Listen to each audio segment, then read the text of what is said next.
Hello friend, welcome back to new video. चलिए जानते हैं आज के मुख्य समाचार। खास खबर है, 25 इंपॉर्टेंट नई जानकारी है। उत्तर प्रदेश और देश दुनिया की खास खबर लेकर आए हैं। राशन योजना हो या फिर यूपी स्कूल क्लोज की न्यूज हो, सब कुछ आपके लिए है। अंत तक बने रहिए। चलिए शुरू करते हैं। देखिए, यूपी में गरीबी रेखा के नीचे जीवन यापन कर रहे परिवारों को राशन कार्ड और रसोई गैस कनेक्शन देने की तैयारी हो रही है। उत्तर प्रदेश के बस्ती जिले में गरीबी रेखा के नीचे जीवन यापन कर रहे 19,225 परिवारों को राशन कार्ड और रसोई गैस कनेक्शन फ्री में दिया जाएगा। मार्च में फ्री गैस सिलेंडर भी मिलेगा, जिसका आप उज्ज्वला योजना में आवेदन कर सकते हैं, क्योंकि आपको होली में यानी मार्च महीने में एक फ्री गैस सिलेंडर भी सरकार देगी। वही खुशखबरी है, शादी के बाद अब बेटी को ससुराल में भी मिलेगा राशन। नहीं कटवाना पड़ेगा राशन कार्ड से नाम। यूपी में अब बेटी की शादी होने पर राशन कार्ड से यूनिट कटवाने की आवश्यकता नहीं है। राशन कार्ड की यह यूनिट ऑनलाइन उसके ससुराल वाले राशन कार्ड में ट्रांसफर हो जाएगी। इसके लिए ऑफलाइन सुविधा भी उपलब्ध रहेगा। इसके लिए ऑफलाइन आवेदन जिला आपूर्ति कार्यालय और तहसील के आपूर्ति कार्यालय में जमा किया जा सकेगा।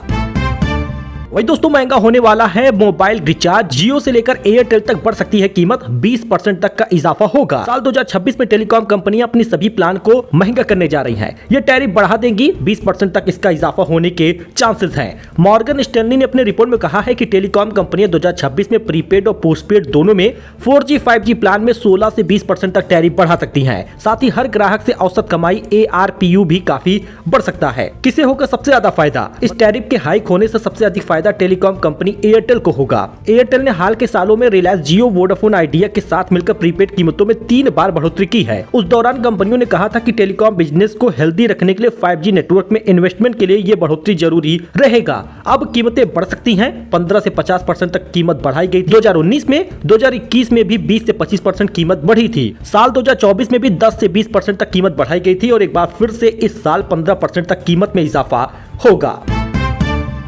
वही यूपी में सर्दियों कोहरे का कहर है। गोरखपुर में 14 साल का रिकॉर्ड टूट गया है। इन जिलों में रेड अलर्ट जारी किया गया है। यूपी में कड़ाके की सर्दी है। घने कोहरे से जनजीवन अस्त व्यस्त हुआ है। अगर आप अपने बच्चों को स्कूल भेज रहे हैं तो 2-4 दिन ना ही भेजिएगा, क्योंकि भीषण कहर है शीतलहर का। और यूपी सरकार ने कहा है 3 दिनों तक घर से बाहर न निकलें। कोहरे के नजरिए से शनिवार को भी गोरखपुर समेत यूपी के 50 जिलों में घने कोहरे का रेड अलर्ट जारी हुआ है। इसके अलावा 40 शहरों में कोल्ड डे यानी शनिवार को बेहद सर्द दिन रहा। आपको बताते चले कि कई जिलों में रेड अलर्ट जारी हुआ है। ऐसे में आप घर से बाहर तभी निकले जब बेहद जरूरी कार्य हो। कौशाम्बी, प्रयागराज, फतेहपुर, वाराणसी, संत रविदास नगर, गोरखपुर, संत कबीर नगर, कुशीनगर, लखीमपुर खीरी, कानपुर देहात, कानपुर नगर, पीलीभीत, बरेली, इटावा, हर जगह पर रेड अलर्ट घना कोहरा का कहर है। मोदी बोले टीएमसी ने लूट, डराने, धमकाने की हद पार कर दी है। बंगाल के लोग ममता सरकार के मिसमैनेजमेंट से परेशान हैं। आज पीएम असम और बंगाल जाएंगे। RRP सेमीकंडक्टर पूरी दुनिया में सबसे तेज उछाल वाला शेयर बन गया है। 15 रुपए का शेयर 20 महीने में 11,095 का हुआ। ट्रेडिंग पर भी पाबंदी लगी है। ठंडी हवा ने गलन बढ़ा दी है। पारा 9 डिग्री के ऊपर पहुंचा है। तेजस और राजधानी समेत 27 ट्रेनें लेट है। बादल छाने का अलर्ट है। Under 19 Asia cup final, Bharat और पाकिस्तान का मुकाबला आज रविवार को होगा। टीम इंडिया ने सेमीफाइनल में श्रीलंका को हराया है। आरोन जॉर्ज और विहान मल्होत्रा की 50 हुई है। जी हां दोस्तों, भारत पाकिस्तान का अंडर 19 एशिया कप का फाइनल मुकाबला आज रविवार को खेला जाएगा। भारत ने लगातार 8वीं T20 सीरीज जीत ली है। साउथ अफ्रीका को 5वें मैच में 30 रन से हराया है। तिलक वर्मा और हार्दिक पांड्या की 50 हुई है। चक्रवर्ती 4 विकेट झटके हैं। बांग्लादेश हिंसा बॉर्डर पर कट्टरपंथी का मार्च, मंदिर के बाहर नारेबाजी हुई। छात्र नेता का शव पहुंचा तो फिर आगजनी हुई। भारतीय सेना अलर्ट है। प्रेमी के साथ बेटी गई तो घर वालों ने निकाली है अर्थी। विदिशा में आटे से पुतला बनाया, चिता जलाई। पिता बोले उसके फैसले से परिवार टूट गया। बेटी प्रेमी के साथ चली गई और एक परिवार इस कदर टूटा कि उन्होंने उसे मरा मान लिया। उन्होंने बेटी का पुतला बनाकर अर्थी सजाई, शव यात्रा निकाली, रिश्तेदारों के साथ शमशान घाट जाकर अंतिम संस्कार किया है। मामला विदिशा में चूना वाली गली का है। यहाँ रहने वाले कुशवाहा परिवार की 23 वर्षीय बेटी सविता 13 दिसंबर को अचानक घर छोड़कर चली गई। परिवार वालों ने आसपास तलाश की। कोतवाली में गुमशुदगी दर्ज कराई। पुलिस ने सविता को ढूंढकर परिजन के सामने पेश किया। सविता घर वालों के साथ जाने से मना कर दिया। उसने प्रेमी संजू मालवी के साथ शादी कर ली है। उसके साथ ही रहना चाहती है, ऐसा उसने कहा। उसके बाद परिवार पूरी तरह से टूट गया। तमिलनाडु में SIR से 97 लाख वोटर के नाम कटे हैं। गुजरात में 73 लाख नाम हटाए गए हैं। राजस्थान, बंगाल में 1 करोड़ से ज्यादा नाम कट चुके हैं। चीन ने दूसरी बार WTO में भारत की शिकायत की है। बोला भारत की सोलर सब्सिडी से चीनी प्रोडक्ट को नुकसान हो रहा, इलेक्ट्रिक व्हीकल और सब्सिडी पर भी विरोध जता चुका है। चीन ने वर्ल्ड ट्रेड ऑर्गेनाइजेशन WTO में एक बार फिर से भारत की शिकायत की है। इकाना में 2500 रुपए लिए हैं और कुर्सी 2 पैसे की है, ऐसा दर्शक ने बोला। बहुत ही घटिया एक्सपीरियंस रहा। अखिलेश ने लिखा भ्रष्टाचार की धूल जम गई है। इसका स्क्रीन पर विजुअल आप दोस्तों देख सकते हैं। लखनऊ में 39 खाद्य दुकानों पर छापा पड़ा है। स्टॉक रजिस्टर में गड़बड़ी मिलने पर 2 दुकानों को नोटिस मिली है। हेल्पलाइन नंबर भी जारी किया गया है। लखनऊ की 5 तहसीलों में शुक्रवार को 39 खाद्य दुकानों की जांच की गई। कृषि विभाग ने स्पष्ट किया है कि दुकानदारों से जवाब और लैब जांच रिपोर्ट के आधार पर आगे की जाएगी। हिजाब विवाद, दोस्त बोली आज नौकरी ज्वाइन करेगी नुसरत, वो हमेशा पर्दे में रहती है। सीएम ने जो किया वो गलत है, किसी को हक नहीं जिस्म को छुए।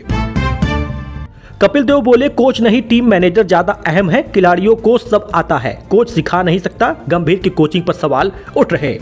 भारत के पहले वर्ल्ड कप विजेता कप्तान कपिल देव ने टीम इंडिया के हेड कोच गौतम गंभीर पर काम करने के तरीके को लेकर चल रही चर्चा पर अपनी राय रखी है। उनका मानना है कि आधुनिक क्रिकेट में हेड कोच की भूमिका तकनीकी कोचिंग से ज्यादा खिलाड़ियों को संभालने और मैनेज करने की होती है।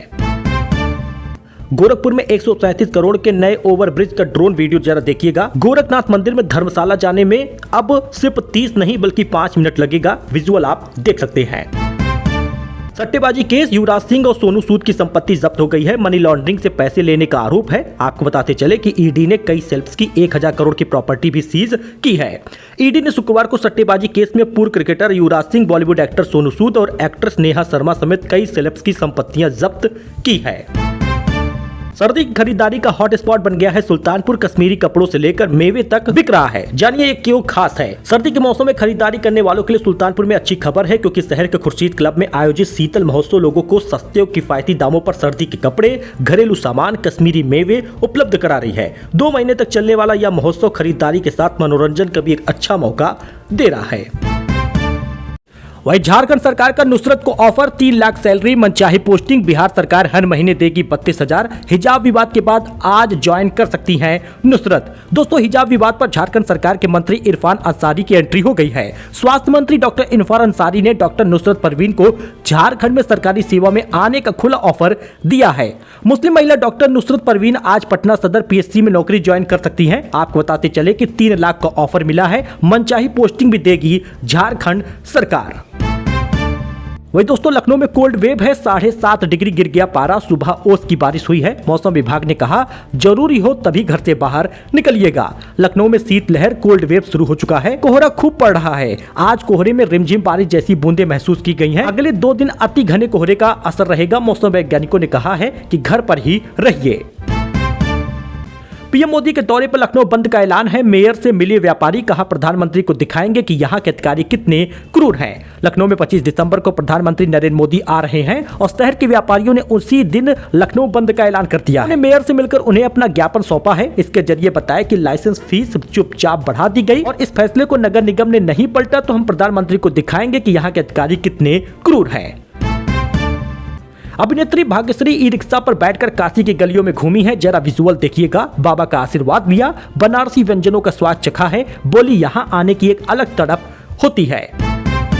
शीतलहर की वजह से 50 जिलों में छुट्टियां है, रिमझिम फुहारें पड़ रही। वैसे भी सरकार ने अपने एकेडमिक कैलेंडर के अनुसार 20 दिसंबर और भी जिलों में 30 दिसंबर तक 12 दिनों की छुट्टी का ऐलान। आज रविवार है, सोमवार से कई जिलों में स्कूल बंद रहेंगे, जिसको अगले वीडियो में आपको जानकारी दी जाएगी। फिलहाल कुछ जिलों में जहां पे स्कूल बंद है आप देख सकते हैं। यह जौनपुर में, लेकिन आपको बताते चले कि आप अगर कमेंट करते हैं तो आपके जिले की जानकारी दी जाएगी। कई 12वीं तक के समय की छुट्टी गया है। सरकार ने अलग मोर्चा में स्कूलों की टाइमिंग बदली गई है कि बेवजह से बाहर ना निकले। हाईवे पर सुबह 9 बजे से पढ़ाई 60 से 80 के बीच। कानपुर पहली बार ठंड से बचा है। अच्छा, बजट 2026 को लेकर एक बड़ा अपडेट। क्या रविवार को पेश होगा? 1 फरवरी को रविदास जयंती की छुट्टी होगी। वित्त मंत्री सीतारमण का लगातार ये 8वां बजट होगा।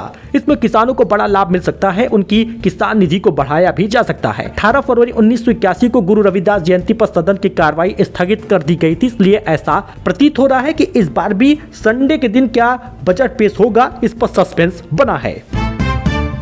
दिल्ली एयरपोर्ट पर पैसेंजर से मारपीट हुई है, पायलट सस्पेंड हो गया है, यात्री का दावा, मामला खत्म करने का दबाव बनाया गया, खून से सना चेहरा देख बेटी सदमे में आ गई है। दिल्ली एयरपोर्ट की टर्मिनल 1 पर शुक्रवार को ऑफ ड्यूटी पायलट ने एक यात्री से मारपीट की। इस घटना के बाद यात्री ने सोशल मीडिया पर अपने साथ हुए हादसे की जानकारी शेयर की है। साथ ही पायलट के कपड़ों और अपने चोटिल चेहरे की तस्वीर भी उसने पोस्ट की है। घटना के सामने आते ही सिविल एविएशन मिनिस्ट्री ने मामले की जांच के आदेश दिए हैं। अच्छा, कोहरे और कड़ाके की ठंड को देखते हुए पशुपालन विभाग ने जारी किया एडवाइजरी। दिक्कत होने पर टोल फ्री नंबर पर आप कर सकते हैं संपर्क। आपको बताते चले कि मुख्य पशु चिकित्सा अधिकारी डॉक्टर अरविंद गिरी ने बताया कि पशु पक्षियों को आसमान के नीचे खुले स्थान में ना बांधे, ठंड लग सकती है, बीमार हो सकते हैं। कॉमेडी सबके बस की बात नहीं है, ऐसा कहा शिल्पा शिंदे ने। अंगूरी भाभी बनकर लौट रही हैं एक बार फिर से भाभी जी। अंगूरी भाभी बनकर लौट रही हैं शिल्पा, एक बार फिर से अपने पुराने शो भाभी जी घर पर हैं। ट्रेलर 2 लॉन्च हो चुका है, जिसमें उन्होंने शुभांगी आत्रे के बारे में बात की। उन्होंने कहा कॉमेडी सबके बस की बात नहीं है। यूपी में एसआईआर की तारीख क्या बढ़ाई जाएगी, क्या दोबारा डेट बढ़ेगा, जरा विजुअल देखिएगा, क्योंकि तेजी से एसआईआर का काम चल रहा। 26 दिसंबर इसकी लास्ट डेट है। 2 बार एसआईआर की डेट बढ़ चुकी है। ऐसे में 26 तारीख फिलहाल एसआईआर की आखिरी तारीख है। इसके बाद कोई डेट बढ़ने के चांसेस काफी कम है। 2026 में 1.5 लाख के पार पहुंच जाएगा सोना। महज 1 महीने में 8,000 रुपए कीमत बढ़ी है। नए साल पर सोना कहां जाएगा, निवेशकों के मन में यह एक बड़ा सवाल है। गोल्डमैन सैच ग्रुप की एक रिपोर्ट के अनुसार साल 2026 में सोने की कीमतों में तेजी जारी रहेगी। कच्चे तेल की कीमतों में भी उछाल देखने को मिलेगा। फिलहाल सोने की कीमत जहां 1.5 लाख जाएगी, वहीं चांदी की कीमत 2.5 लाख पार कर जाएगी महज 6 महीनों में। तो ये उत्तर प्रदेश की कुछ खास खबर थी, नई जानकारी थी, लेटेस्ट न्यूज था। आई होप कि आपको पसंद आया हो। हमारे साथ जुड़े लेटेस्ट न्यूज के लिए फिलहाल के लिए इतना ही। धन्यवाद।